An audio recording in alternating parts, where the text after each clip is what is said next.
Hello everyone, welcome to my channel study with Sanya में आप सभी का बहुत बहुत स्वागत है। मैं हूं आप सभी की दोस्त सान्या और आज इस वीडियो में हम पढ़ने वाले हैं अपने हिस्ट्री का सबसे पहला चैप्टर, जिसके लिए आप सभी वेट कर रहे थे। हिस्ट्री स्टूडेंट्स, आप सभी ने कहा था हिस्ट्री चैप्टर लाइए। सो देखिए, आ गए हैं हम आपके चैप्टर के साथ, that is unit 4, nature of state.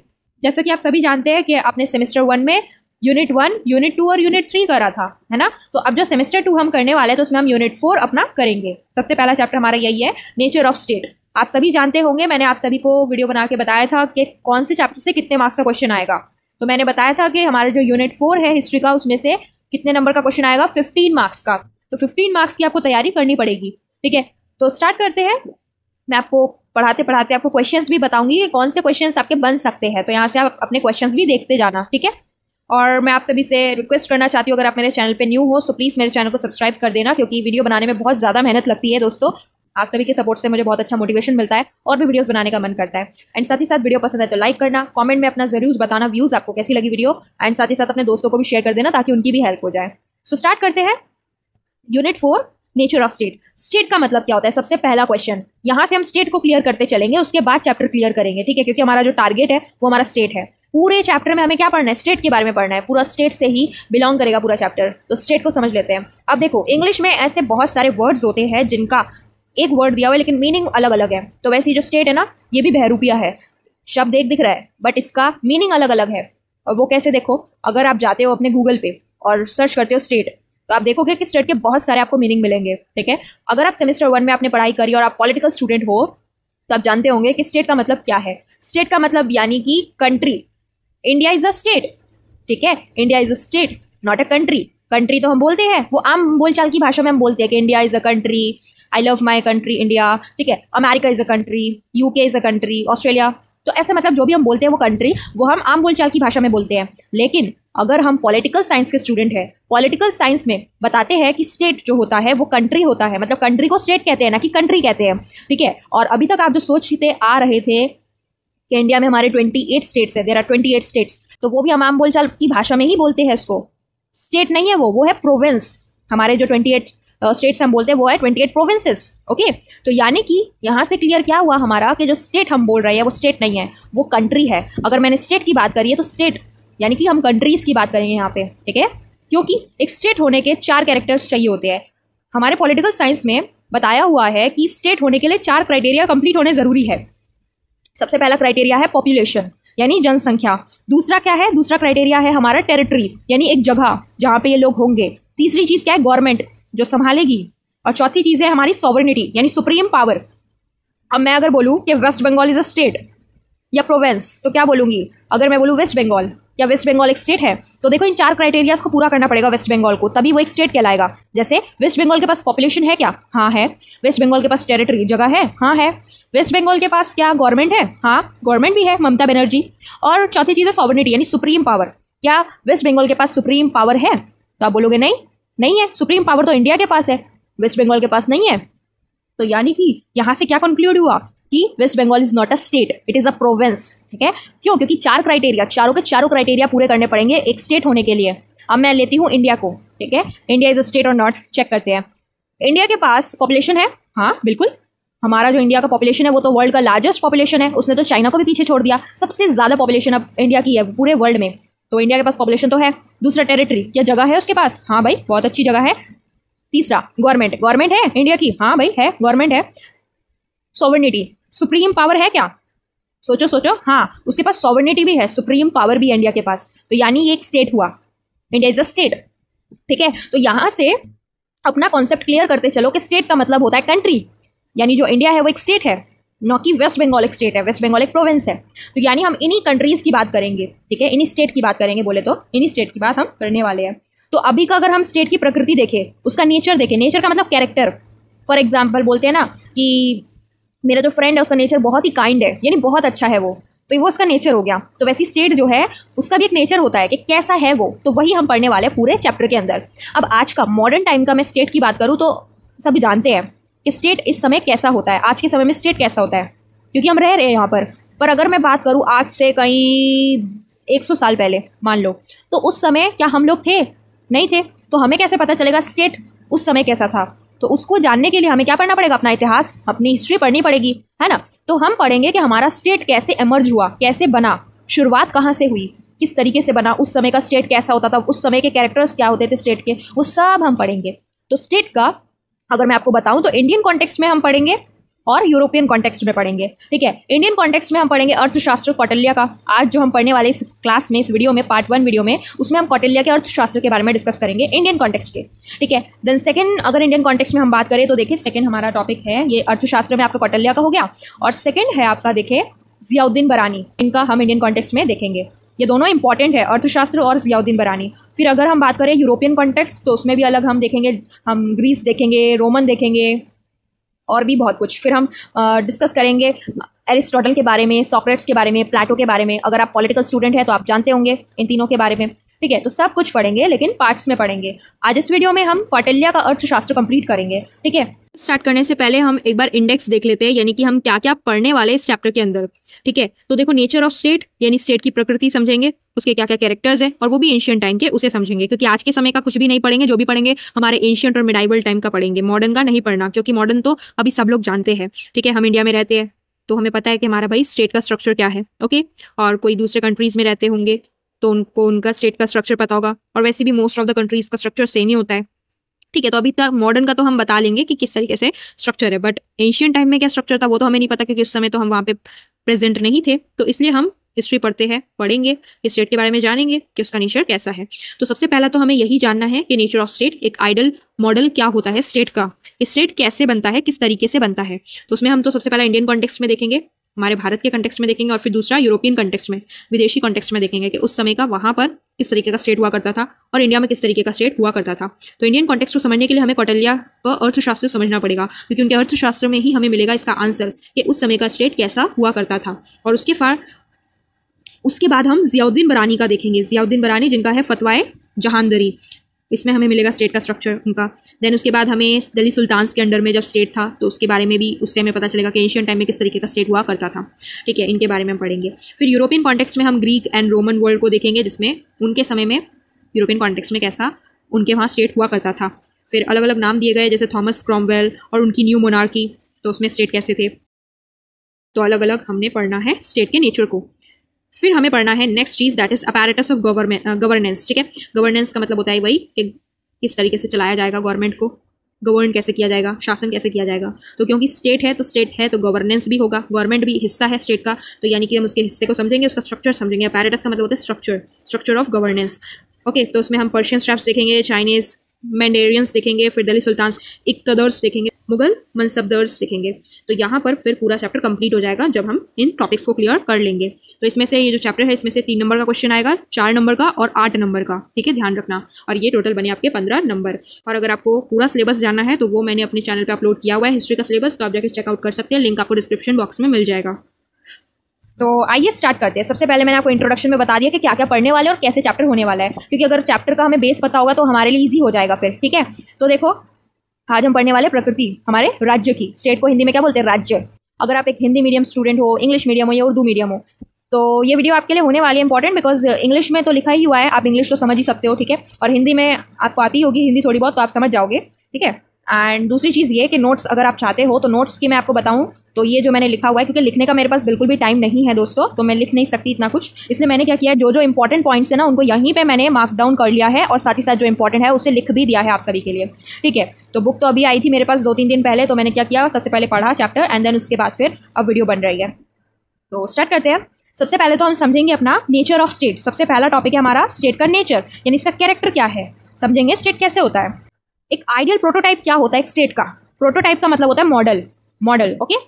जैसे आप बनाते हो ना, बचपन में एरोप्लेन का मॉडल बनाया था, कैसे बनाते हैं भाई, एक एरोप्लेन बनाना है तो उसका मॉडल कैसा होना चाहिए, ठीक वैसे स्टेट जो बनता है उसका एक मॉडल क्या होना चाहिए, समझ गए।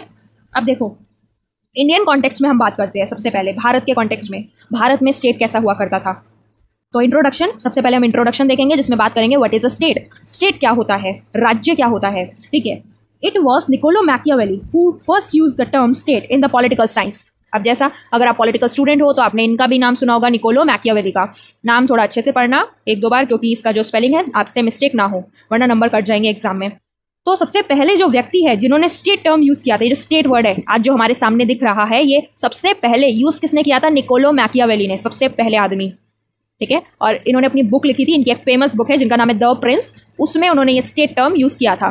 Okay, third, state is a late development, remark professor Will Durant. Will Durant बताते हैं कि जो स्टेट है वो कोई बहुत पहले का नहीं है, बहुत मतलब जब धरती बनी थी, मान लो धरती बन गई, ठीक है, अब लोग आ गए उसमें तो एकदम से स्टेट बनने स्टार्ट हो गए, ऐसा नहीं है। जब अर्ली मैन का टाइम पीरियड था, आपने सुना होगा अर्ली मैन जो फॉरेस्ट में रहते थे, जंगलों में, केव में रहते थे, गुफाओं में रहते थे, तो क्या उस समय स्टेट बने थे? नहीं, उस समय स्टेट नहीं बने थे। ठीक है, तो यानी ये कोई लेट डेवलपमेंट नहीं है, कोई बहुत पुराना नहीं है ये डेवलपमेंट, ये अभी का ही बनाया हुआ स्टेट है। क्योंकि जब से लोगों के पास ये टेक्निक आई कि मतलब उन्हें फार्मिंग करनी आ गई, खेती बाड़ी करनी आ गई, और फिर उन्होंने थोड़े थोड़े से घर बनाए अपने, तो इस तरीके से फैमिलीज रहने लगी और इस तरीके से सेटलमेंट हो के स्टेट्स बने हैं। क्योंकि अगर मैं बात करूँ अपने अर्ली टाइम पीरियड की, अर्ली मैंस की, तो उस समय स्टेट नहीं हुआ करते थे। क्यों नहीं होते थे? बिकॉज अर्ली मैन क्या करते थे, कभी आज इधर है तो कल उधर, आज ठंड पड़ गई तो कहीं और चले जाएंगे, खाने को नहीं है यहाँ पे तो कहीं और चले जाएंगे, तो ऐसे तो स्टेट नहीं बन सकता ना। स्टेट तो तभी बनेगा जब आप परमानेंट वहां पर रहोगे, समझ रहे हो? तो जो नोमैड्स होते थे, अब जो नोमैडिक पीपल थे, उनका भी स्टेट नहीं बनता था कभी। क्यों? क्योंकि वो तो नोमैड्स थे, चरवाहे थे, कभी आज इधर है तो कल कहीं और है, आज इधर तो कल कहीं और, तो इस तरीके से स्टेट नहीं बनता। स्टेट तब बनता है जब परमानेंट सेटल होते हो कहीं पे। ठीक है, तो ये समझ गए, बहुत पुराना नहीं है स्टेट जो बना है, स्टेट अभी का ही है, कुछ सालों पहले का। ठीक है, कुछ सालों पहले का, ये मत सोचना 50 साल पहले, 50 साल पहले नहीं, अपना देश ही आज़ाद होने को कितना 75 से ऊपर हो गया है ना।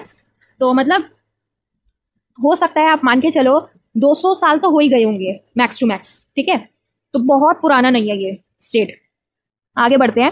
It appears not before the time of written history. इन्होंने ये भी बता दिया है कि जब हमारा इतिहास लिखा जाने लगा तो उससे पहले, जब इतिहास लोग नहीं लिख पाते थे, जब कुछ भी रिटन रिकॉर्ड्स हमारे पास अवेलेबल नहीं थे, तो उस समय स्टेट एमर्ज नहीं हुए थे, ये वो बताते हैं। ठीक है, यानी जब रिटन सब कुछ लिखा जाने लगा, राजाओं महाराजाओं का समय आया और लोगों ने लिखना स्टार्ट किया, तो उस समय शायद स्टेट बने होंगे, लेकिन उससे पहले स्टेट नहीं थे। Okay, In the world's perspective, the earliest known script invented was that of the Mesopotamia cuneiform script in about 3400 BCE. अब सबसे पुराना वर्ल्ड के पर्सपेक्टिव में अगर हम देखें, भारत नहीं वर्ल्ड, ठीक है, तो वर्ल्ड के पर्सपेक्टिव में सबसे पुराना जो स्क्रिप्ट माने लिपि, सबसे पुरानी जो लिपि है यानी लिखा हुआ है, वो आपको मिलेगा मेसोपोटामिया में। मेसोपोटामिया एक जगह है, वहां पर आपको मिलेगा क्यूनिफॉर्म स्क्रिप्ट का नाम है क्यूनिफॉर्म, ध्यान रखना, क्यूनिफॉर्म स्क्रिप्ट है जो कि आप आज से कहीं 3400 साल पहले का है। ठीक है, BCE, बिफोर कॉमन एरा, यानी जब क्राइस्ट का जन्म नहीं हुआ था उससे पहले। ठीक है, in the Indian subcontinent the earliest evidence of writing associated with the Indus civilisation dates from about 2600 BCE। और अगर भारत के इसमें देखें हम, तो भारत में आपका सबसे पुरानी जो राइटिंग है, लिपि है, वो इंडस सिविलाइजेशन की मिलती है, पाई जाती है, इंडस सिविलाइजेशन की, जिसका डेट आज से 2600 साल पुराना बताया जाता है। और ये भी BCE है, माने बिफोर क्राइस्ट, यानी जब क्राइस्ट का जन्म नहीं हुआ तो उससे पहले का ये है। However, from that time onwards, thinkers have been trying to explain what actually is understood by the term state। और क्या बताते हैं? From the time onwards, मतलब टाइम के बीतते बीतते थिंकर्स जो थे, जो सोचने वाले थे, जिनके दिमाग बहुत ज़्यादा तेज चलते थे, अब वो खाली बैठे रहते थे तो सोचते रहते थे, वो कोशिश करते थे, they are trying to explain what is state. State क्या है, स्टेट का मतलब क्या है, वो कोशिश करते थे ढूंढने की कि स्टेट क्या है। ठीक है, it must be remark that the term state is relatively modern and its connotation has been changing with the passage of time. हमें ये चीज़ ध्यान रखने की ज़रूरत है कि जो स्टेट है वो मॉडर्न है। मॉडर्न मतलब बहुत पुराना, एंशियंट टाइम का नहीं है, ये आज का कॉन्सेप्ट है, मॉडर्न कॉन्सेप्ट है। ठीक है, और इसका जो कनोटेशन है, कनोटेशन का मतलब होता है, इसका जो मीनिंग है या इसकी जो डेफिनेशन है वो समय के साथ साथ बदलती रहती है, समय के साथ साथ बदलती रहती है। ओके, तो दोस्तों जैसा मैंने आपको बताया था कि आप क्वेश्चन बना लेना व्हाट इज अ स्टेट, है ना। तो इसका आंसर अब देखो हमारे पास यहाँ पर है। ये जो आपके पॉइंट्स है ना, कितने पॉइंट है? Total 5 points. तो ये टोटल 5 पॉइंट्स है, ये आपका आंसर बनेगा इस क्वेश्चन का, व्हाट इज अ स्टेट। ठीक है, देखो एक एक करके पॉइंट्स को पढ़ते हैं। Some western philosophers have described state as a conglomeration. Conglomeration का मतलब देखो यहाँ पर दिया हुआ है आपको ब्रैकेट में, कलेक्शन। ठीक है, और some families and villages that aimed at decent and dignified living. इसका मतलब ये है कि कुछ वेस्टर्न फिलोसोफर्स जो फिलोसफी झाड़ते हैं, मतलब जिनको फिलोसफी आती है, फिलोसफी का मतलब क्या होता है? मतलब अपने पॉइंट ऑफ व्यू को देना, है ना, दैट इज फिलोसफी, अगर सिंपल शब्दों में कहे तो कुछ वेस्टर्न फिलोसोफर्स हैं जिन्होंने डिस्क्राइब किया है, बताया है कि स्टेट क्या है। तो बताते हैं वो स्टेट क्या है। देखो उनका कहना है कि स्टेट क्या है, कुछ फैमिलीज का कलेक्शन है। कुछ फैमिलीज का कलेक्शन इन द सेंस, मान लो ये कोई जगह है, ये एरिया है, मान लो इस एरिया में कुछ फैमिलीज है, ये ट्राइंगल मैं बना रही हूँ, ये घर है, ठीक है। तो ये कुछ घर है, तो इस घर में कोई मान लो 5 फैमिली रहती है, इस घर में 5, इसमें 10, या इसमें 2 फैमिली, ऐसा करके। तो इस तरीके से आपकी कुछ फैमिलीज रहती है, ठीक है। ये देख लो कुछ फैमिलीज मैंने बना दी है, तो इस तरीके से कुछ फैमिलीज रहती है। और इस तरीके से आपके क्या बनते हैं, विलेजेस बनते हैं। जब फैमिलीज मिलती है आपस में, जब फैमिलीज और फैमिलीज मिलती है तो क्या बनता है, इससे एक छोटा सा गांव बनता है, विलेज बनता है। तो वही वो बता रहे हैं कि कुछ वेस्टर्न फिलोसफर्स का कहना है कि स्टेट एक कलेक्शन है कुछ फैमिलीज का और विलेजेस का, ठीक है, जो कि अच्छे से डिसेंट वे में डिग्निफाइड लिविंग, मतलब एक अपना अच्छे तरीके से रहते हैं, अपना जीवन यापन करते हैं। तो ये फैमिली है, ये फैमिली, ये सब मिलके एक विलेज बन गया। अब मैं दूसरा अगर फैमिली बनाना चाहूँ, दूसरा कोई विलेज बनाना चाहूँ, ये मैंने दूसरा विलेज बनाया, ये मेरा पहला विलेज है, ये मेरा दूसरा विलेज बनेगा। अब इसके अंदर फैमिली बना देते हैं, 2 3 4 5 6 7, ऐसा फैमिली बना दिया मैंने, तो ये दूसरा विलेज बन गया। अब ये जो 2 विलेज बन गए, ये जो 2 विलेज बन गए, इसी को अगर मैं मिला दूं, इसको मैंने मिला दिया मानो, ठीक है, तो ये बन के तैयार हो गया मेरा स्टेट, ये बन के तैयार हो गया मेरा स्टेट। तो इसको उन्होंने बोला है स्टेट। अब ये तो सिर्फ 2 ही विलेज है, मैं तो और भी बना सकती हूँ विलेज, ठीक है, यहाँ तीसरा, यहाँ चौथा। तो इस तरीके से फैमिलीज को मिला के विलेज बना, ठीक है। फैमिलीज को मिला के क्या बनता है, विलेज बनता है। तो फैमिलीज मिली तो विलेजेस बने, और विलेजेस को बना के क्या बना, स्टेट बना। विलेजेस को मिला के स्टेट बना, यही वो कहना चाह रहे हैं। ओके, आई होप आपको समझ आया होगा। आगे देखो सेकेंड पॉइंट क्या कहता है, in the Greco Roman period state in the modern sense of the term did not fully emerge. अगर ग्रीक और रोमन पीरियड की बात करें तो उनके माइंड में स्टेट फुली एमर्ज नहीं हुआ था। मतलब मॉडर्न सेंस में देखे तो जो स्टेट था ना, वो एमर्ज अभी मतलब तैयार नहीं हुआ था, बना नहीं था ग्रीक रोमन पीरियड में। Of course the idea was friendly present in the thinking of the people. कुछ लोगों के माइंड में ये जो स्टेट का आइडिया है वो आया, ठीक है, बट स्ट्रांगली नहीं आया। मतलब हर किसी के दिमाग में नहीं आया स्टेट का वर्ड, स्टेट का आइडिया कि स्टेट क्या है, समझ रहे हो। तो ग्रीक रोमन पीरियड में स्टेट अभी एमर्ज नहीं हुआ था फुल्ली, और लोगों के माइंड में नहीं था स्टेट के बारे में इतना कुछ, उन्होंने इतनी इंपॉर्टेंस नहीं दी स्टेट को ग्रीक रोमन पीरियड में। आगे देखते हैं, the Indian political thinkers considered the state as an organic whole like a human body. It comprised of different parts like the limbs और angas of a human body like people, territory, government, army and adequate financial means. मतलब हमारे Indian political thinkers का क्या सोचना है state को लेके, वो सोचते हैं कि स्टेट आपका एक बॉडी है, जैसे ह्यूमन बॉडी होती है, जैसे आपकी बॉडी है, इंसान की बॉडी है, तो जैसे ह्यूमन की बॉडी होती है वो डिफरेंट पार्ट्स अंगों से मिलकर बनती है। पार्ट्स को हिंदी में अंग कहते हैं, आप जानते होंगे। तो जैसे हमारे जो बॉडी है इंसानों की कैसे बनी है, हाथ से, पैरों से, अपने मुंह से, कानों से, अलग अलग पार्ट्स है उसके, ठीक वैसे स्टेट भी एक बॉडी है और वो बना है डिफरेंट पार्ट्स से। और वो डिफरेंट पार्ट्स क्या है, स्टेट के डिफरेंट पार्ट्स क्या है, पीपल लोग, टेरिटरी जगह, गवर्नमेंट, ठीक है, आर्मी जानते होंगे आप कि मतलब कंट्री में अगर मान लो कोई वॉर हो गया तो फिर कौन बचाएगा, कंट्री के लोगों को कौन बचाएगा, तो एक आर्मी होगी जो कि उनको बचाएगी, तो जानते ही हो। एडिक्वेट फाइनेंशियल मीन्स, और साथ ही साथ पैसा भी जरूरी है। देखो पैसा नहीं होगा तो मतलब किस तरीके से मतलब चलाओगे स्टेट को, राज्य को कैसे चलाएंगे, है ना, जब पैसा ही नहीं होगा तो। गवर्नमेंट एडमिनिस्ट्रेट कैसे करेगी, चीज़ों को कैसे बनवाएगी, सड़कें कैसे बनवाएगी, पानी का कैसे करेगी, तो उसके लिए पैसे भी चाहिए। तो वही सारे पार्ट्स है स्टेट के, ठीक है। तो स्टेट एक बॉडी की तरह है, ह्यूमन बॉडी की तरह है, ऐसा हमारे पॉलिटिकल थिंकर्स का मानना है। ओके, अब देखो चौथा पॉइंट पढ़ते हैं अपना। द ऋग्वेदा रेफर्स टू राजन, राजन का मतलब होता है राजा यानी किंग, बट द टर्म राष्ट्र, राष्ट्र माने state, is now mentioned. Now का मतलब होता है नॉट एनीवेयर, यानी कहीं पर भी मेंशन नहीं किया गया है। जो ऋग्वेदा है, ऋग्वेदा आप जानते हैं वेदास में सबसे पुराना जो वेदा है, ओल्डेस्ट वेदा, वो ऋग्वेदा है। तो ऋग्वेदा में कहीं पर भी मेंशन नहीं किया अबाउट स्टेट, राष्ट्र, इसके बारे में कहीं मेंशन नहीं किया गया ऋग्वेदा के अंदर, कहीं पर भी नहीं। लेकिन किया गया है किसके बारे में मेंशन, किंग के बारे में, राजन के बारे में, राजन के बारे में मेंशन है, बट राष्ट्र स्टेट कहीं पर भी मेंशन नहीं है। ओके, आगे देखो, it is mention worthy here that the janapadas that emerged in northern part of India around 800 BCE were nothing but territorial states. Mention किया गया है, कहते हैं कि जो जनपदास होते हैं, जनपदास यानी स्मॉल स्टेट्स, और महाजनपदास अपने आपका प्रोजेक्ट भी है, 16 महाजनपद को आपको मेंशन करना है अपने पॉलिटिकल मैप में इंडिया के। तो जो महाजनपद होते हैं वो आपके बड़े स्टेट्स होते हैं और जनपद आपके उसके छोटे, महा माने और बड़ा, है ना। तो जनपद यानी आपके कुछ भी नहीं, जनपद बेसिकली आपके टेरिटोरियल स्टेट्स होते हैं, यानी कि टेरिटरी है मानो एक जगह की, तो उसके स्टेट्स, जैसे इंडिया एक टेरिटरी है, इंडिया का एक बड़ा सा टेरिटरी है, तो उसके स्टेट्स यानी कि उसके राज्य, उसी टेरिटरी के राज्य, उसे बोला जाता है जनपदास। जैसे हमारे इंडिया में 28 स्टेट्स है ना, तो वैसे ही जनपदास उसको बोला जाएगा ऐसे। तो ये 800 BCE में आया था हमारे नॉर्दर्न पार्ट में इंडिया के। ओके, तो वो जनपदास कुछ भी नहीं, टेरिटोरियल स्टेट्स है। Whatever may be the difference between the state of the ancient period and that of the modern times, there are some features which are common to the state of all times. देखो, चाहे अगर मैं बात करूं अभी के state की और मैं बात करूं एंशियंट टाइम के स्टेट्स की, कुछ ना कुछ डिफरेंसेस दोनों में है, ठीक है, क्योंकि समय के साथ साथ सारी चीज़ें बदलती है, लेकिन कुछ कॉमन फीचर्स जो नहीं बदलते, कुछ कॉमन फीचर्स है जो आज भी देखे जाएंगे और एंशिएंट टाइम में भी देखे जाते थे। तो उन कॉमन फीचर्स को अब हम डिस्कस करने वाले हैं अपने वीडियो में, अपने चैप्टर में, ठीक है। कि ऐसे कौन से कॉमन फीचर्स, ऐसे कौन से कॉमन कैरेक्टर्स है जो हमेशा रहते हैं, एंशिएंट टाइम में भी थे और आज के समय में भी है, ठीक है। उन कॉमन फीचर्स को डिस्कस करेंगे। तो अभी तक हमने क्या डिस्कस कर लिया, हमारा देखो कि स्टेट क्या होता है, what is a state. Question अगर पूछा जाए, क्वेश्चन आपका मान लो पूछा गया 3 नंबर में पूछा जाएगा, वैसे तो शॉर्ट आंसर टाइप में आएगा, 8 नंबर का तो ये क्वेश्चन नहीं बनेगा, ठीक है। तो 3 नंबर में क्वेश्चन आता है तो आपका आंसर बनेगा यहाँ से first point, second point, third point. 3 point लिख दोगे 3 नंबर मिल जाएंगे, और एक्स्ट्रा पॉइंट एक और लिख देना चाहो तो आपका ये हो जाएगा चौथा पॉइंट। तो 5 पॉइंट है, उसमें से आपको इससे भी जो याद हो 4 पॉइंट लिख देना। 3 नंबर का क्वेश्चन तैयार हो गया, ठीक है। तो यहाँ पे पूछा था ना कि स्टेट क्या होता है, तो अलग अलग एंशिएंट टाइम में अलग अलग लोगों का अलग अलग स्टेट को लेके मानना था। हमारे इंडियन थिंकर्स अलग मानते थे स्टेट को, ग्रीक और रोमन पीरियड में अलग माना जाता था, तो उस समय तो लोगों के मन में था ही नहीं स्टेट के बारे में इतना। एंड उसके बाद फिर वेस्टर्न टाइम में लोग अलग मानते थे, ऋग्वेदा में अलग है इसके बारे में, ठीक है। ओके, क्लियर हुआ। तो अब जो सेकंड टॉपिक है हमारा वो है common features of state. Common features का मतलब क्या होता है, कॉमन का मतलब जो हर किसी में पाया जाए। तो कॉमन फीचर्स क्या है स्टेट के, यहाँ से बना लो अपना क्वेश्चन। ये हो गया आपका 4 नंबर का क्वेश्चन, इंपॉर्टेंट क्वेश्चन है, मार्क कर लो। What are the common features of state. Common features क्या होते हैं स्टेट के, ठीक है। तो देखो, स्टेट्स पास्ट और प्रेजेंट में डिफर इन सर्टेन रेस्पेक्ट। आज का समय का स्टेट और इससे पास्ट का स्टेट यानी एंशिएंट टाइम का स्टेट, दोनों में कहीं ना कहीं डिफरेंसेस मिलेंगे आपको, समय के साथ साथ बदलता है, मैंने बताया था। But a careful study would reveal that certain common features are discernible in the states of all the times. Discernible का मतलब होता है विजिबल, यानी जो चीज़ दिखाई देती है, मतलब स्टेट्स आज के समय में और उस समय में अलग थे, ठीक है।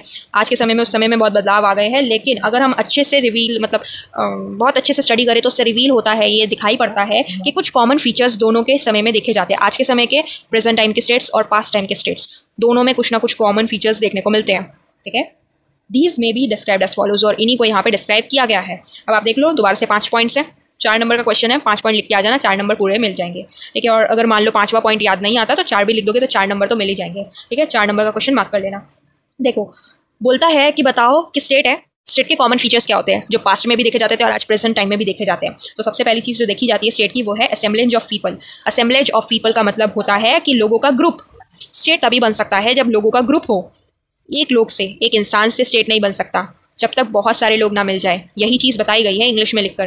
देखो, लिखा हुआ है state is an institution. State क्या है, एक इंस्टीट्यूशन है in which human beings are of primary importance, जहाँ पे ह्यूमन बींग्स को सबसे पहले इंपॉर्टेंस दी जाती है, प्राइमरी इंपॉर्टेंस दी जाती है।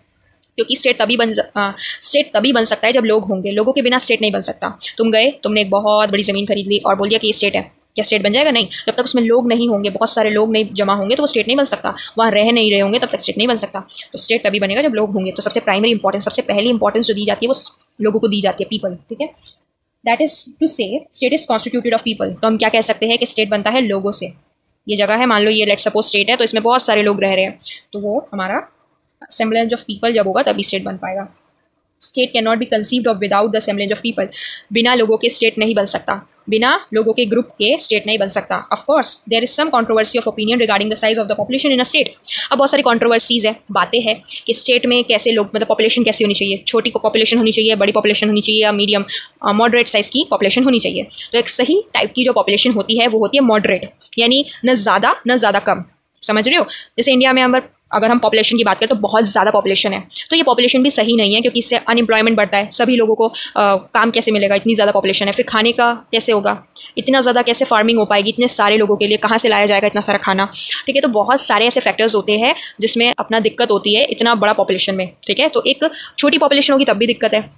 तो एक सही पॉपुलेशन वही होती है जो कि एक मॉडरेट हो, जिसमें आपका खाने का कोई प्रॉब्लम नहीं होगा, ठीक है, लोगों के रहने का कोई प्रॉब्लम नहीं होगा और किसी भी तरीके का प्रॉब्लम नहीं होगा, ठीक है। तो एक मॉडरेट पॉपुलेशन बेस्ट रहता है। तो यही बता रहे हैं वो लोग कि अलग अलग कॉन्ट्रोवर्सीज, अलग अलग बातें हैं स्टेट के लोगों को लेके कि कितने लोग होने चाहिए, पॉपुलेशन कैसी होनी चाहिए, ठीक है।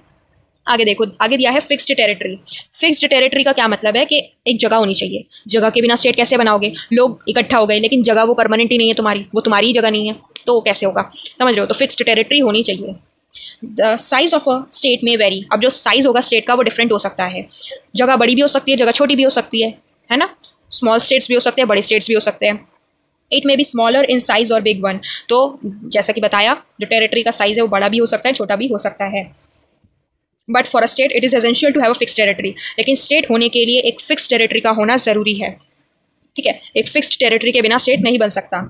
There can not be anything like moving state. Moving state की तरह कोई चीज़ है ही नहीं, मतलब स्टेट मूव करे, एक जगह से दूसरी जगह जाए, आज यहाँ रह रहे हैं फिर कल दूसरी जगह जाके रहेंगे, उसको स्टेट बना लेंगे, ऐसे नहीं होता। स्टेट कभी भी मूव नहीं कर सकता। स्टेट एक परमानेंट चीज़ है, परमानेंट एक जगह होगी जहाँ पे लोग रहेंगे permanently. Okay, now that is why that nomadic people do not and can not have a state. अब जो नोमैडिक पीपल होते हैं, चरवाहे होते हैं, हिस्ट्री में सुना होगा कि जो नोमैड्स पीपल होते हैं वो क्या करते हैं, कभी भी एक जगह पे सेटल नहीं होते। वो कभी आज यहाँ है तो कल वहाँ, कल यहाँ, कल यहाँ, इस तरीके से घूमते रहते हैं, कभी भी परमानेंट कहीं पे सेटल नहीं होते। तो तभी नोमैडिक पीपल्स का आज से पहले कभी भी स्टेट नहीं था। क्यों? क्योंकि वो एक जगह पे टिकते थोड़ी थे, वो तो कभी इधर कभी उधर कभी उधर, तो इस वजह से उनका कभी भी स्टेट नहीं बन पाया, क्योंकि state is not a movable thing. ठीक है, नाउ नेक्स्ट चीज़ जो चाहिए होती है हमें, दैट इज़ गवर्नमेंट। अब आपने एक फिक्स टेरिटरी बना ली, लोगों को रहने के लिए दे दिया, अब उन पे कंट्रोल कौन करेगा? कंट्रोल करना भी ज़रूरी होता है। मान लो तुमने स्कूल खोला, स्कूल ओपन कर लिया, टीचर रख दिए, बच्चे रख दिए, पढ़ाना स्टार्ट कर दिया, लेकिन अगर प्रिंसिपल नहीं होगा तो सब चीज़ें मैनेज कैसे होगी? ठीक वैसे ही स्टेट भी है। Government is an essential part of the state. Government सबसे ज़्यादा इंपॉर्टेंट पार्ट होता है स्टेट का। For it is only through government that state can implement it's objective.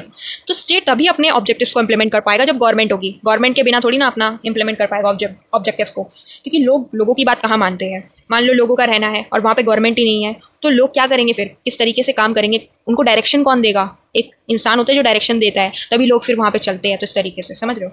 For it is the only through government that state can implement it's objectives. ये सिर्फ तभी हो सकता है, स्टेट अपने ऑब्जेक्टिव्स को तभी इंप्लीमेंट कर पाएगी जब गवर्नमेंट होगी। Besides the government under the state ensure the security of the people and protects the social organisation. इसके अलावा गवर्नमेंट क्या करती है? लोगों की सुरक्षा करती है, सिक्योरिटी, प्रोटेक्शन करती है द सोशल ऑर्गेनाइजेशन। और जो भी सोशल ऑर्गेनाइजेशंस बनता है स्टेट में, जैसे कंट्री में कोई भी सोशल ऑर्गेनाइजेशन है, तो उसको भी प्रोटेक्ट करने का काम किसका है? अपने गवर्नमेंट का। गवर्नमेंट क्या करती है? लोगों को प्रोटेक्ट करती है, प्रोटेक्शन। हमारे इंडिया में आप देखोगे डिफरेंट टाइप्स की गवर्नमेंट होती है, एक हॉरिजॉन्टल टाइप और एक वर्टिकल टाइप। हॉरिजॉन्टल में आपका क्या है? आपका लेजिस्लेचर है, एग्जीक्यूटिव है, जुडिशरी है ना। जुडिशरी क्या करती है? वहाँ जज होते हैं ना जुडिशरी में, तो वो क्या करते हैं? वो जस्टिस देते हैं लोगों को। ठीक है, फिर एग्जीक्यूटिव में भी आप देखोगे पीएम है, सीएम है, फिर पुलिस है, सिक्योरिटी का काम मिल रहा है आपको। लेजिस्लेचर में आपके लिए लॉज बनाए जाते हैं। और अगर मैं वर्टिकल टाइप में बात करूँ, वर्टिकल फॉर्म ऑफ गवर्नमेंट, तो वहाँ पे आपका सेंट्रल गवर्नमेंट होती है, स्टेट गवर्नमेंट होती है, फिर लोकल गवर्नमेंट होती है। तो अलग अलग टाइप की गवर्नमेंट है, अलग अलग कामों के लिए। ओके, नाउ बात करते हैं फाइनेंस एंड आर्मी की। अब स्टेट तो बना लिया, लोग रख दिए, एक जगह बना ली, गवर्नमेंट है, लेकिन अगर पैसा नहीं होगा तो कैसे काम चलेगा? पैसे के बिना तो आजकल दुनिया नहीं चल पाती ना। तो फाइनेंस चाहिए पहला तो, और दूसरा आर्मी, यानी कि प्रोटेक्शन कौन करेगा? गवर्नमेंट तो होती है प्रोटेक्शन के लिए, लेकिन वो खुद थोड़ी ना लड़ने जाती है। अगर कुछ भी लोग अगर हम पे हमला करने आएंगे तो लड़ता कौन है? आर्मी लड़ती है हमारी देश की। तो वही है फाइनेंस और आर्मी, ये भी ज़रूरी है एक स्टेट के लिए। तो the government must have adequate financial means to run the administration. Government के पास एक एडिक्वेट फाइनेंशियल मीन होना चाहिए, एक पैसा का एक जरिया होना चाहिए जिसके थ्रू वो एडमिनिस्ट्रेट कर सके, चला सके देश को, राज्य को, स्टेट को। ठीक है, government must also possesses military. Government को एक मिलिट्री भी रखने जितना उसके पास कैपेसिटी होनी चाहिए फॉर मेंटेनिंग इंटरनल पीस। अपने ही देश के अंदर शांति बनाए रखने के लिए, शांति कायम करने के लिए उसे मिलिट्री भी रखनी पड़ेगी। एंड रेजिस्टिंग फॉरेन एग्रेशन, और जिससे कि जो बाहर के लोग हैं वो कब्जा करने ना आए, क्योंकि बाहर के लोग क्या चाहेंगे? भाई मेरी जगह बढ़ जाए, है ना। तो अगर कोई मिलिट्री नहीं होगी तो वो क्या करेंगे? वो हम पे इन्वेंट कर देंगे इन्वेड, और उससे क्या होगा? फिर हम उनके गुलाम बन जाएंगे इस तरीके से। तो वो चीज़ भी ना हो, तो उसका भी हमें ख्याल रखना पड़ता है। एक स्टेट रखती है उसका ख्याल। नाउ नेक्स्ट चीज़ है supreme power of the state. State के पास एक अपनी खुद की सुप्रीम पावर होती है, सॉवर्निटी। सुप्रीम पावर को बोलते हैं सॉवर्निटी। ठीक है, supreme power of the state implies that it is free from any external control. Supreme power का ये मतलब होता है कि स्टेट पूरी तरीके से फ्री है, आज़ाद है किसी भी एक्सटर्नल कंट्रोल से। मतलब इंडिया है, इंडिया के पास क्या? सॉवर्निटी है, सुप्रीम पावर है। इसका मतलब ये कि इंडिया को कोई भी दूसरा देश नहीं चला रहा है या कोई दूसरा ऑर्गेनाइजेशन नहीं चला रहा है, वो खुद से चल रही है, तो उसको बोलते हैं सॉवर्निटी। ठीक है, the supreme power of the state में रेस्ट इन एनी इंडिविजुअल और अ बॉडी ऑफ पर्सन्स। अभी जो सुप्रीम पावर होती है स्टेट की, वो किसी एक पर्सन के पास भी हो सकती है और वो किसी बॉडी ऑफ पर्सन्स के पास भी हो सकती है। जैसे इंडिया में अभी के टाइम पे डेमोक्रेसी है, तो उसमें सुप्रीम पावर किसके पास है? सेंट्रल गवर्नमेंट के पास। ठीक है, तो वो चला रही है देश को।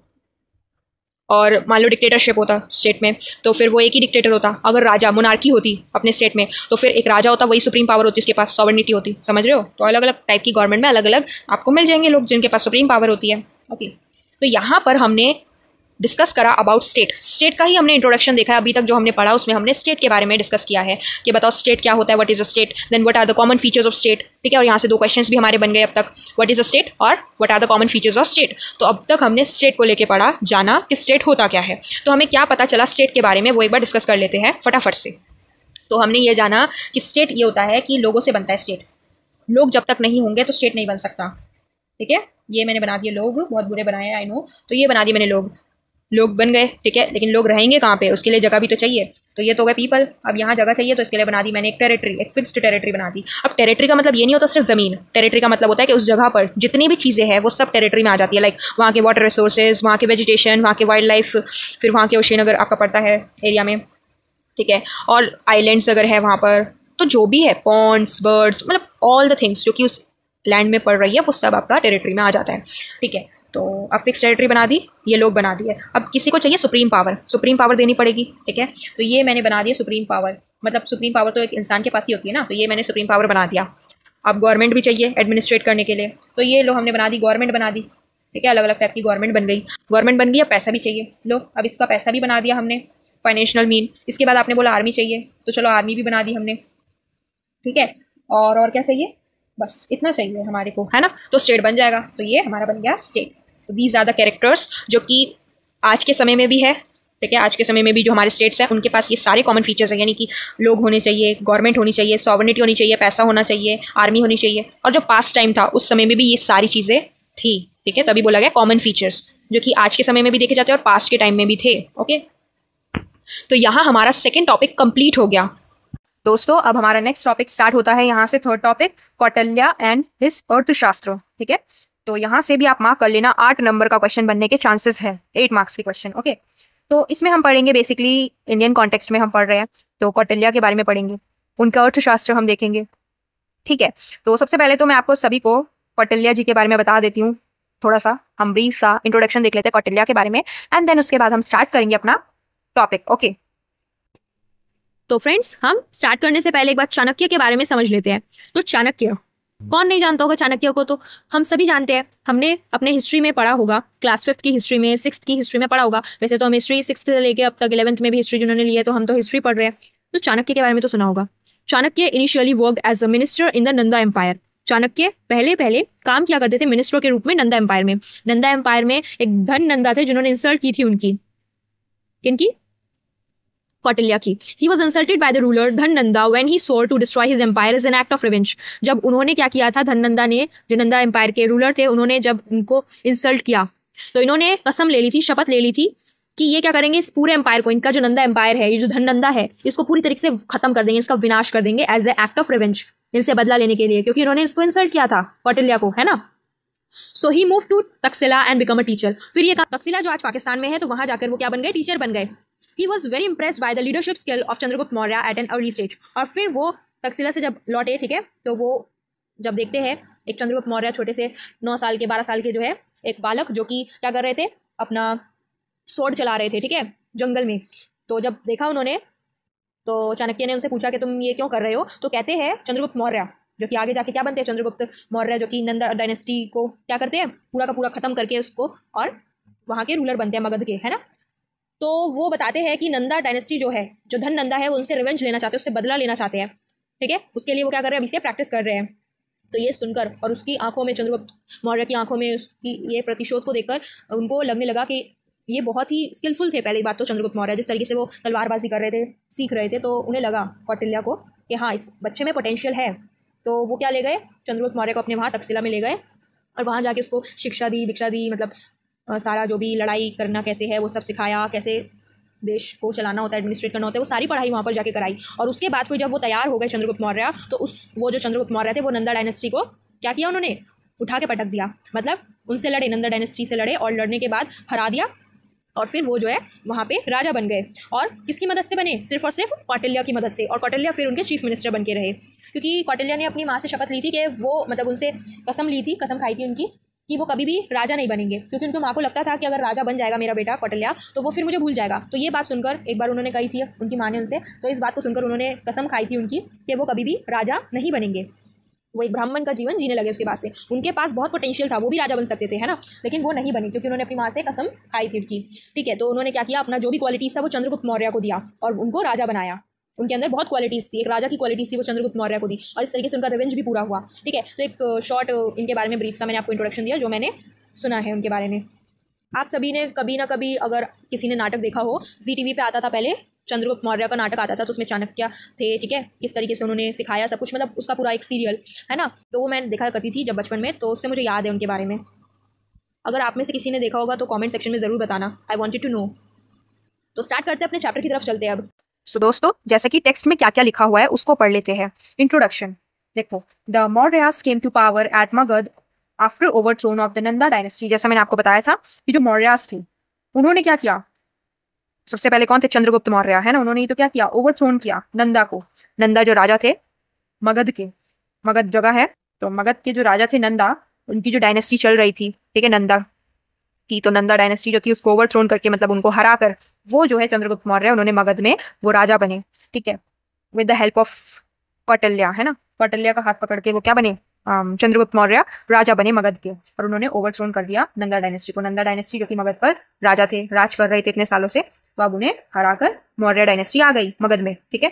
देखो, वी हैव एविडेंट सोर्सेस, हमारे पास बहुत सारे सोर्सेज है, बोथ रिटन एंड आर्कियोलॉजिकल, मतलब लिखा हुआ भी हमें मिल जाएगा और आर्कियोलॉजिकल भी मिल जाएगा। आर्कियोलॉजिकल का मतलब ये है कि मतलब रिटन नहीं है, लेकिन आपको टेम्पल्स में जाओगे तो वहाँ पर आपको मिल जाएगा थोड़ा बहुत लिखा हुआ, या कुछ हमें चीज़ें मिल जाएंगी उस जमाने की, तो उस तरीके से हम पता लगा सकते हैं अबाउट द कौटिल्य और उनके अर्थशास्त्र, ठीक है, और मौर्यास के बारे में। For the reconstruction of the history of the modern period, यानी कि मॉडर्न पीरियड का अगर हमें रिकंस्ट्रक्शन करना है इतिहास का, उसके बारे में जानना है, तो उसको हम जान सकते हैं। क्यों? क्योंकि हमारे पास रिटन सोर्सेज भी अवेलेबल है और साथ ही साथ हमारे पास आर्कियोलॉजिकल एविडेंसेस भी है। Of the secular sources the most important one is the अर्थशास्त्र ऑफ कौटिल्य। सेक्युलर सोर्सेज की बात करें, सेक्युलर रिटन नोट्स की बात करें, जो सबसे इंपॉर्टेंट चीज़ है वो है अर्थशास्त्र, जो कि कौटिल्य ने लिखी है, ठीक है। The Arthashastra is the earliest book on political science written in India. India में सबसे पुरानी पॉलिटिकल साइंस की बुक, पॉलिटिकल साइंस की, है ना, तो जो अर्लीस्ट बुक है पॉलिटिकल साइंस में, पॉलिटिकल साइंस के ऊपर जो सबसे ओल्डेस्ट है, सबसे अर्लीस्ट जो बुक है वो हमारी अर्थशास्त्र ही है, जो कि लिखी है कौटिल्य ने। Strangely enough, the book was completely lost, and reference of the Arthashastra found in other books become the only source of it till now, till recently. तो बड़ी ही अजीब सी बात है, लेकिन कहा जाता है कि जो बुक है ना, अर्थशास्त्र जो ओरिजिनल बुक थी, जो कौटिल्य जी ने लिखी थी, जो ओरिजिनल बुक थी, वो कम्प्लीटली खो गई है कहीं पे, कम्प्लीटली लॉस्ट, पूरी खो गई है। अब जो अर्थशास्त्र खो गई, तो हमें मतलब जो अपने हिस्टोरियन से उन्हें कैसे पता चला अर्थशास्त्र के बारे में, उसमें क्या लिखा हुआ है उसके बारे में कैसे पता चला, जब खो गई है तो वो भी तो अभी आए होंगे इस दुनिया में, थोड़ी ना उस समय रहे होंगे, तो उन्हें पता चलता है अबाउट द अर्थशास्त्र इन अदर बुक्स। दूसरे बुक्स में अर्थशास्त्र के रेफरेंसेस दिए हुए हैं, तो उससे पता चलता है अर्थशास्त्र के बारे में, उनके ऑथरशिप के बारे में, कि कौटिल्य जी ने लिखा है एंड उसमें क्या क्या चीज़ें लिखी हुई है। तो आज तक, टिल रिसेंटली, आज तक हम जो अर्थशास्त्र के बारे में जानते हैं वो ऐसे ही जानते हैं कि जो दूसरी बुक्स है उसमें उसके रेफरेंसेस मिले हैं हमें, ठीक है, उसके वजूद मिले हैं अर्थशास्त्र के। However, in the early part of the 20th century, Pandit R. Shama Shastri in 1909 CE recovered a copy of the book from the remote corner of the South India. माना जाता है कि अर्ली पार्ट जो था 20th century का बता रहे हैं, 20th सेंचुरी में पंडित आर शमा शास्त्री थे, 1909 CE में उन्होंने कॉपी रिकवर करी है इस बुक की। मतलब ये जो बुक थी ना, इसकी कॉपी मिली थी उन्हें, मतलब ये जो बुक उन्होंने लिखी तो उसका एक बुक इनको मिला अर्थशास्त्र का ही। कहाँ से? रिमोट कॉर्नर से। रिमोट कॉर्नर यानी जो बहुत दूर हो, किसी दूर दराज के इलाके से उन्हें मिला है, साउथ इंडिया में, ठीक है, साउथ इंडिया में उनको इस बुक की, अर्थशास्त्र की कॉपी मिली है उन्हें, ठीक है। The discovery enabled the students and scholars of ancient India to have a clear idea about the text. तो ये जो डिस्कवरी उन्होंने करी 20th सेंचुरी में, इससे स्टूडेंट्स और स्कॉलर्स को मदद मिलती है कि अगर उन्हें जानना है मॉडर्न पीरियड के बारे में, एंशिएंट इंडिया के बारे में, तो वो जान सकते हैं इस डिस्कवरी के थ्रू, क्योंकि उसमें जो कॉपी मिली तो उससे लोगों को पढ़ने को मिलता है about the ancient time. A major problem in using the Arthashastra as a source of history is the controversy of opinion regarding the authorship as also the date of the work. अब सबसे major problem, सबसे main जो problem आती है अर्थशास्त्र को use करने में as a source of history, वो ये आती है कि कुछ कंट्रोवर्सीज है। अब लोग अलग, लोगों की थिंकिंग अलग, लोगों की बातें अलग। कुछ लोगों का मानना है कि जो अर्थशास्त्र है वो किसने लिखा है, कौटिल्य ने लिखा है, किसी और ने लिखा है, और उन्हें डेट पर भी शक है कि ये अर्थशास्त्र कब डिस्कवर हुआ होगा, मतलब कब इसको लिख के कंप्लीट किया होगा और उसको पब्लिश किया होगा। तो ये चीज़ें लोगों की कंट्रोवर्सी है, जिस वजह से हम जब अर्थशास्त्र को यूज़ करते हैं as a source of history, तो ये एक मेजर प्रॉब्लम हमारे सामने खड़ी होती है, ठीक है। स्टार्ट करते हैं अपना टॉपिक। देखो, ऑथरशिप ऑफ अर्थशास्त्र एंड इट्स डेट।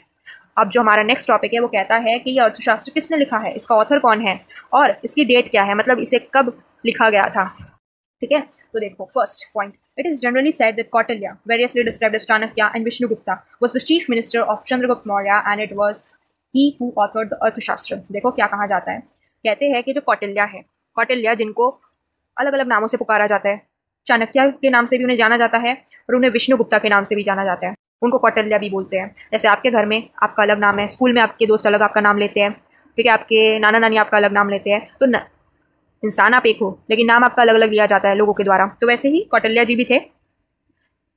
इनको कोई चाणक्य बोलता था तो कोई विष्णुगुप्ता, इनका बचपन का नाम विष्णुगुप्ता था, ठीक है। तो फिर आगे जाके इनका नाम चाणक्य पड़ा और कौटिल्य भी इनको जाना जाता है। तो अलग अलग इनके नाम है लेकिन इंसान एक ही है, ठीक है। तो कहते हैं कि कौटिल्य ने ही ये जो अर्थशास्त्र है वो लिखा है।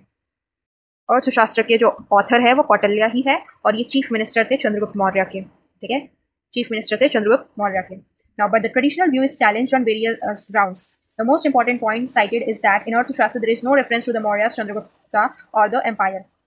अब ट्रेडिशनल व्यू क्या देता है, क्या कहता है, इनका चैलेंजिंग ये है कि अगर हम अर्थशास्त्र की बात करें तो अर्थशास्त्र में कहीं पर भी रेफरेंस हमें नहीं मिलता, कहीं पे भी लिखा हुआ नहीं दिखता मौर्यास के बारे में, चंद्रगुप्त मौर्य के बारे में और उनके एम्पायर के बारे में। क्योंकि अगर कौटिल्य ने लिखा है अर्थशास्त्र तो उसमें उन्होंने मेंशन क्यों नहीं किया चंद्रगुप्त मौर्य के बारे में, मौर्यास के बारे में? कर तो वो सकते थे ना, उस समय उन्होंने लिखा है, तो कहीं पे भी मेंशन क्यों नहीं है उनके बारे में? तो ये ट्रेडिशनल व्यू से उनका एक चैलेंजिंग है। ये ट्रेडिशनल व्यू ऐसा मानता है कि ऐसा भी तो हो सकता है इन्होंने ना किया हो, इन्होंने ना लिखा हो, किसी और ने लिखा हो। क्योंकि इतिहास अगर हम बात करें पुराने ज़माने की तो वहाँ पे हम तो थे नहीं प्रेजेंट कि हम बोलेंगे हाँ भाई इन्होंने ही किया है।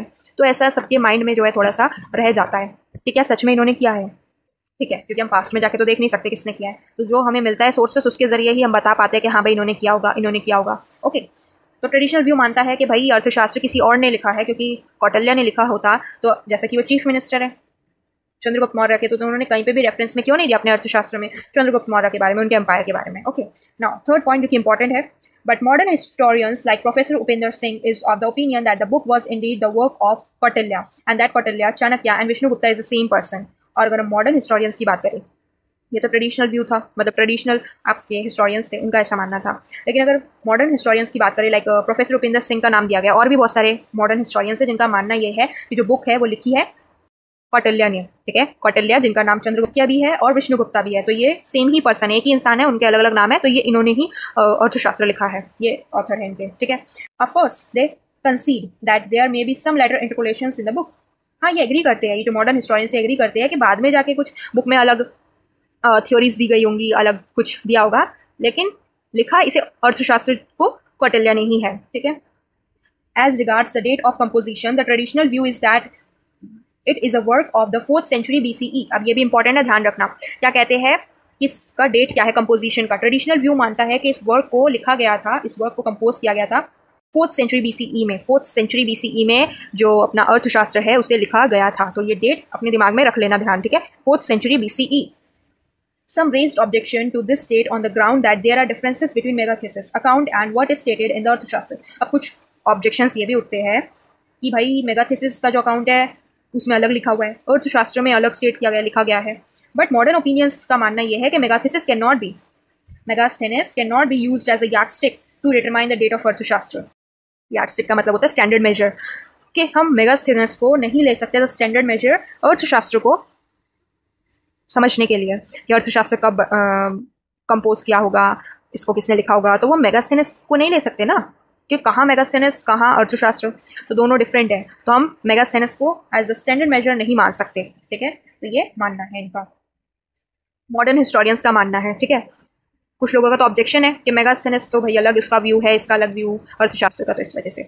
तो यहाँ पर हमने क्या देखा, हमने बात करी कि जो ऑथरशिप है, मतलब लिखा किसने है, कौटिल्य ने। अब इसके बीच में भी ऑब्जेक्शन है कुछ लोगों के कि भाई नहीं कौटिल्य ने नहीं लिखा, ठीक है, बट माना तो यही जाता है कि किसने लिखा है, कौटिल्य ने लिखा है। और कौटिल्य का नाम जो चाणक्य है, विष्णुगुप्ता है, वो वही है, ठीक है। और दूसरी चीज़, इसको कब कंपोज किया गया था अर्थशास्त्र को, तो 4th century BCE में। तो ये दोनों क्वेश्चंस, मतलब इन दोनों के आंसर्स हमें मिलते हैं उस पॉइंट से। ओके, नाउ बात करते हैं द नेम अर्थशास्त्र। अब लोगों के माइंड में क्वेश्चन आता है कि नाम अगर देना ही था तो दूसरा क्यों नहीं दिया, अर्थशास्त्र ही क्यों दिया नाम, ठीक है। तो देखो, there is some confusion also regarding the name Arthashastra. लोगों के मन में इसको भी लेकर कंफ्यूजन है कि अर्थशास्त्र ही नाम क्यों पड़ा इसका। For earth in Sanskrit means money और वेल्थ, क्योंकि अर्थ का मतलब अगर हम देखें इस वर्ड को अगर हम तोड़े, अर्थशास्त्र, अर्थ का मतलब संस्कृत में होता है पैसा, wealth. Thus, the very name अर्थशास्त्र suggests that it is a treatise on economy। तो अगर अर्थ का मतलब संस्कृत में पैसा होता है तो ये जो अर्थशास्त्र है, तो इसका मतलब तो ये हुआ कि ये ट्रीटाइज ऑन इकोनॉमी, मतलब इकोनॉमी की बुक है ये, प्रिटाइज का मतलब होता है कि कॉपी, आपका बुक, इस तरीके से। तो इसका मतलब ये हुआ, ये तो हमारी इकोनॉमी पर बुक है, क्योंकि यहाँ तो पैसा है। इकोनॉमी का मतलब ये होता है पैसे वैसे की बात जब हम करते हैं। तो ये तो अर्थशास्त्र का जो नाम इन्होंने दिया है, अर्थशास्त्र, अर्थ का मतलब होता है पैसा, तो ये तो पैसों के ऊपर बुक होनी चाहिए ना, अपनी इकोनॉमी के ऊपर होनी चाहिए। इकोनॉमी मतलब जो भी आपके एक्टिविटीज़ होते हैं जिससे आपका इनकम हो, तो वैसा, ठीक है। कुछ कुछ स्टूडेंट्स का इकोनॉमी भी होगा तो वो जानते हैं कि इकोनॉमी में आपका सेक्टर्स पढ़ाए जाते हैं डिफरेंट डिफरेंट, जिससे आपका पैसा बनता है कंट्री का, ठीक है। But the book essentially deals with political science and not economy. लेकिन नाम अर्थशास्त्र है, लेकिन ये बुक जो है इकोनॉमी पर नहीं है, ये बुक है पॉलिटिकल साइंस पर, ना कि इकोनॉमी पर, ठीक है। Now the question is why did Kautilya prefer the name अर्थशास्त्र रेदर देन एनीथिंग एल्स। अब नाउ क्वेश्चन मन में ये आता है लोगों के कि कौटिल्य ने नाम अर्थशास्त्र ही क्यों रखा, दूसरा कुछ भी तो रख सकते थे, अर्थशास्त्र को ही क्यों चुना। तो कौटिल्य ने ये बात खुद से बताई, अपने बुक में मेंशन कर दी है, क्योंकि उनके भी माइंड में आया होगा कि जब दूसरे लोग पढ़ेंगे और उनके दिमाग में आएगा कि भाई अर्थ का मतलब होता है मनी, तो मैंने अपने इसका क्यों दिया हुआ है, मतलब अर्थशास्त्र ही क्यों रखा, तो उन्होंने डिक्लेयर कर दिया इस बात को। तो लोगों के माइंड में जो क्वेश्चन था वो पहले से ही जान चुके थे लिखते समय कि आगे जब ज़माना आएगा तो लोग जो पढ़ेंगे ना तो उनके मन में ज़रूर आएगा, तो उसमें से पहले ही वो लिख कर गए हुए हैं। क्या लिख के गए हुए हैं? Kautilya himself offered an explanation, उन्होंने एक्सप्लेनेशन दिया है इस चीज़ का कि उन्होंने अर्थशास्त्र ही क्यों वर्ड यूज़ किया। According to him artha concern people living in a particular area. उनके अकॉर्डिंग अर्थ का मतलब होता है कि लोग जो कि एक पर्टिकुलर एरिया में रहते हैं, कोई पर्टिकुलर एरिया है वहाँ पर लोग रहते हैं, उसका मतलब अर्थ है। Thus, the word also may indicate the meaning, science of administrating a particular land or kingdom. तो इससे हम ये भी कह सकते हैं कि ये जो वर्ड है इसका मतलब ये है कि एक साइंस है कि कैसे एक पर्टिकुलर लैंड में, एक पर्टिकुलर जगह पर एडमिनिस्ट्रेट किया जाता है, कैसे उस एरिया को चलाया जाता है या उस किंगडम को चलाया जाता है, तो उसके ऊपर ये हमारी बुक है, ठीक है। But more convincing is that argument Kautilya put forward in the first chapter and the last chapter of his book. तो और सबसे ज़्यादा कन्विंसिंग चीज़, जो कन्विंसिंग आर्गूमेंट लगता है हमें कौटिल्य का, उन्होंने अपने सबसे पहले चैप्टर में और सबसे लास्ट आखिरी पन्ने में बुक के लिखा है कि क्या लिखा है। इन द फर्स्ट चैप्टर उन्होंने क्या लिखा है वही बता रहे इसमें। In the first chapter he has clearly stated that he first decided in favour of the name दंड नीति, ठीक है। तो कहते हैं कि मैं मतलब जब इनका फर्स्ट चैप्टर था तो उसमें क्लियरली वो ये बताते हैं कि उन्होंने डिसाइड किया था सबसे पहले तो कि वो दंड नीति नाम रखेंगे, इसका अर्थशास्त्र न रख के दंड नीति रखेंगे। But in the last page of book Kautilya refer to the book as a shastra और साइंस। लेकिन लास्ट पेज आते आते उन्होंने सोचा, उन्होंने डिक्लेयर किया, रेफर किया कि वो शास्त्र नाम रखेंगे या फिर साइंस, ठीक है। तो बुक हमारी किस पे, पॉलिटिकल साइंस पर है, तो साइंस या शास्त्र रखेंगे, वो दंड नीति नहीं रखेंगे, ठीक है। तो ये है आपका बात कि भाई अर्थशास्त्र ही क्यों पढ़ा नाम, ठीक है। अच्छा, आप सभी जानते हैं कि हम कौटिल्य और उनका अर्थशास्त्र इसलिए पढ़ रहे हैं ताकि हमें पता चले कि उस समय स्टेट कैसे इमर्ज हुए थे, उस समय स्टेट कैसे चलते थे, ओके।